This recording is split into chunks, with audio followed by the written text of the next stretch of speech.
बहुत आलसी और बदमाश कौवा था। वो कोई काम धंधा तो ना करता, वो हमेशा अपनी माँ को तंग करता रहता। एक दिन कालू कौवे का मामा उनके घर आता है और कालू कौवे की माँ कालू कौवे से कहती है, कालू बेटे ये लो पैसे, कुछ मिठाई और खाने की चीज ले आओ। माँ 2 रुपए मुझे भी दोगी ना? जाओ बेटा 2 रुपए भी ले लेना, जल्दी जाओ। कालू कौवा अपनी माँ से पैसे लेकर चला जाता है। वो कबूतर की दुकान से मिठाई लेता है और मिठाई लेकर वापस उड़ता है। रास्ते में जाते जाते कालू कौवे को भूख लग जाती है और वो घर जाने की बजाय नदी किनारे जाकर बैठ जाता है। मामा जी तो रोज मिठाई खाते होंगे, आज तो ये मिठाई मैं ही खा लेता हूँ। भांजे का भी हक है मामा जी पर। कालू कौवा वहाँ बैठा बैठा सारी मिठाई खा लेता है। बहुत बुरा है मेरा कालू, कभी नहीं सुधरेगा। मैं कब से इंतजार कर रही हूँ, अभी तक दुकान से वापस नहीं आया। बहन घर में अगर दाना है तो मुझे वही दे दो, मिठाई तो अब कालू लेकर आने वाला नहीं है। कालू की माँ अपने भाई के सामने बहुत शर्मिंदा होती है। उधर कालू कौवा पेट भरकर नदी किनारे सोया हुआ था। कालू तुम यहाँ सोई हुई हो और तुम्हारी माँ तुम्हें पूरे जंगल में ढूंढ रही है।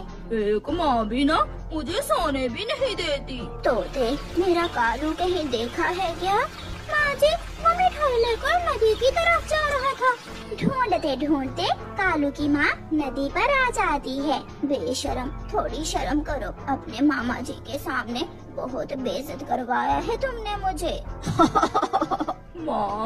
माँ मिठाई तो बहुत मजे की थी, कल मैं ला कर खिला दूंगा मामा जी को मिठाई। घर चलो, अब बहुत शाम हो गई है, सारा दिन आवारा फिरते रहते हो। कालू कौवे की माँ कालू को घर ले जाती है। फिर कुछ ही दिन गुजरे थे कि कालू की माँ बीमार हो जाती है। कालू कौवा घर में नहीं था। वो अपने दोस्त भूरे कौवे के साथ पहाड़ों पर बैठा बीड़ी पी रहा था। अगर मेरा कालू घर में होता तो मुझे दवा ला देता। मैं चिड़िया के पास जाती हूँ, वो मुझे दवा ला देगी। कालू की माँ कुछ पैसे लेकर चिड़िया के पास जाती है। चिड़िया बेटी मुझे बहुत तेज बुखार है, ये पैसे लो और मुझे दवा ला दो। माँ जी आप मेरे घर में ही बैठे, मैं अभी आपके लिए दवा लेकर आती हूँ। चिड़िया अपने घर से निकलती है। चिड़िया पहाड़ों के पास से जा रही थी कि भूरा कौवा और कालू कौवा चिड़िया को देख लेते हैं। भूरे यार, चिड़िया के पास जरूर पैसे होंगे, क्यों ना चिड़िया से पैसे छीन ले और फिर उन पैसों से बीड़ी पिएंगे। कालू कौवा चिड़िया के पीछे से आता है और चिड़िया से पैसे छीनकर भाग जाता है। कौवे, कालू कौवे मेरी बात सुनो, तुम्हारी माँ बीमार है, बुखार है तुम्हारी माँ को, मैं उसकी दवा लेने जा रही हूँ बुलबुल के पास। मगर कालू तो चिड़िया की कोई बात सुने बिना दूर निकल जाता है। बुरे यार, देखा मैंने कहा था ना कि चिड़िया के पास जरूर पैसे होंगे। मैं छीन लाया हूँ चिड़िया से पैसे। चलो अब ये पैसे लो और बीड़ी ले आओ। तुम यहाँ बैठकर मेरा इंतजार करो, मैं अभी थोड़ी देर बाद आता हूँ। बुरा कौवा कालू कौवे से पैसे लेकर बीड़ी लेने चला जाता है। चिड़िया बेचारी भागी भागी कबूतर की दुकान पर जाती है। कबूतर कालू बहुत बुरा है, मैं उसकी माँ की दवा लेने जा रही थी कि वो मुझसे पैसे छीनकर भाग गया। मुझे कुछ पैसे दे दो ताकि मैं कालू की माँ की दवा लेकर जा सकूं। ऐसी नालायक संतान से तो अच्छा है ऊपर वाला ऐसी संतान ही ना दे। फिर कबूतर चिड़िया को पैसे दे देता है और चिड़िया वो पैसे लेकर बुलबुल के पास जाती है। बुलबुल चिड़िया को दवा दे देती है। चिड़िया जब अपने घर दवा लेकर पहुंचती है तो कालू की माँ मर चुकी थी। एक बेटे ने अपनी ही माँ को मार दिया। अगर वो दुष्ट कालू कौवा पैसे न छीन कर ले जाता तो मैं समय पर दवा लेकर पहुंच जाती। शाम के बाद कालू कौवा गीत गाता हुआ घर आता है। मैं कालू कौवा हूँ, मैं आवारा कौवा हूँ, चोरी करना मेरा काम, कालू कौवा मेरा नाम, ला ला ला ला ला ला ला ला ला ला ला। बेशरम, आगे हो, तुम्हारी माँ मर गई है। जो पैसे तुम मुझसे छीन कर ले गए थे वो तुम्हारी माँ ने मुझे दिए थे अपनी दवा लाने के लिए, मगर तुम्हें तो माँ नहीं बल्कि बीड़ी चाहिए, बीड़ी। कालू कौवा रोने लग जाता है। माँ, ये मुझसे क्या हो गया? मैंने अपने ही हाथों से तुम्हारी जान ले ली। माँ, तुम क्यों मर गई? मैं खुद को कभी माफ नहीं कर पाऊंगा। अब जितना भी रो लो, तुम्हारी माँ कभी लौट कर नहीं आएगी। कालू कौवा अपने किए पर बहुत पछताता है, मगर क्या समय लौट कर कब आता है। बरसात का मौसम चल रहा था। चिड़िया के आंगन में लगा जामुन का पेड़ बहुत ही सुंदर लग रहा था, क्योंकि उस पेड़ पर लगे हुए सारे जामुन पक चुके थे। पापा, अगर ऐसी ही बारिश लगी रही तो हमारे जामुन के पेड़ से सारे जामुन गिर जाएंगे। नहीं बेटी, तुम चिंता न करो, मैं ये पके हुए सारे जामुन तोड़कर पक्षियों को दे जाऊंगी। फिर चिड़िया अपने पेड़ से जामुन तोड़ती है और अपना छाता और जामुन की टोकरी लेकर थोड़ी दूर पक्षियों के घरों के पास जाकर जामुन बेचने लगती है। जामुन लो, पके पके काले काले मीठे मीठे जामुन लो। तोता तोती और बुलबुल सभी जामुन खाते हैं और चिड़िया की खूब कमाई होती है। कालू जी, देखो तो चिड़िया जामुन बेच रही है। मेरा भी जामुन खाने को बहुत दिल कर रहा है। मेरे पास पैसे नहीं है, मैं अपने मामा जी के पेड़ से तुम्हें जामुन ला दूंगा। ठीक है, अगर पैसे नहीं है तो मैं चिड़िया से कोई ना कोई झूठ बोलकर जामुन तो खा ही लूंगी। फिर गोरी कभी चिड़िया के पास जाती है। चिड़िया, मुझे लूसी कबूतरी ने भेजा है, वो मुझे जामुन मांग रही है। वो कहती है कि पैसे मैं शाम को दे दूंगी। ठीक है गोरी, ये जामुन तुम ले जाओ और लूसी को दे दो, मैं लूसी कबूतरी से पैसे ले लूंगी। गोरी चिड़िया से जामुन लेती है और थोड़ी दूर एक पेड़ के नीचे बैठकर मजे मजे से जामुन खाने लगती है।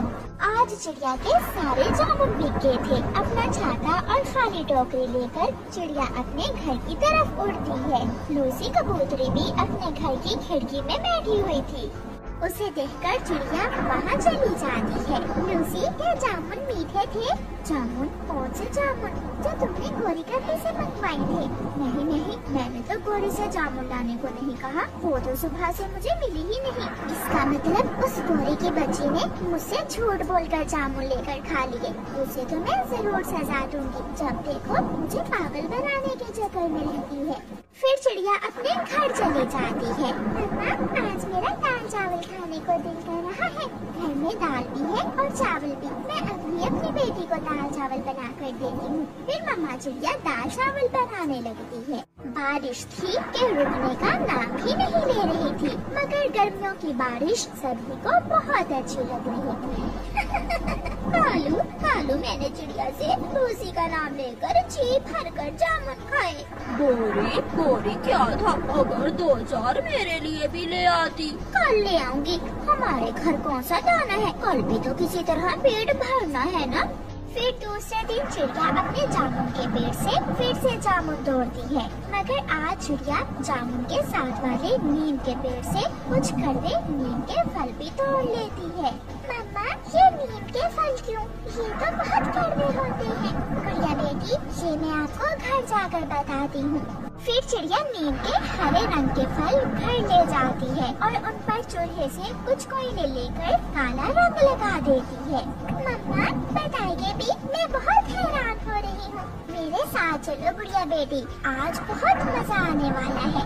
फिर मम्मा चिड़िया अपनी बेटी गुड़िया को साथ लेती है और अपनी टोकरी लेकर उसी जगह पर चली जाती है। छाता चिड़िया और उसकी बेटी को बारिश से बचा रहा था। जामुन, मीठे मीठे जामुन लो, काले काले जामुन लो। कालू, चिड़िया आ गई है। तैयार हो जाओ मीठे मीठे जामुन खाने के लिए। मैं अभी तुम्हारे लिए मीठे मीठे जामुन लेकर आती हूँ। आज चिड़िया से तोते का नाम लेना, ऐसा न हो कि चिड़िया को पता चल जाए। गोरी कभी अपने घर से निकलती है और चिड़िया के पास जाती है। चिड़िया, मैं आ रही थी कि तोता अपने घर के बाहर बैठा हुआ था। हाँ गोरी, वो तोता जरूर जामुन मांग रहा होगा। हाँ, तो और क्या, उसने मुझसे कहा कि मुझे चिड़िया से जामुन ला दो, पैसे मैं कल दे दूंगा। ठीक है गोरी, तुम ये पके हुए काले काले जामुन ले जाओ।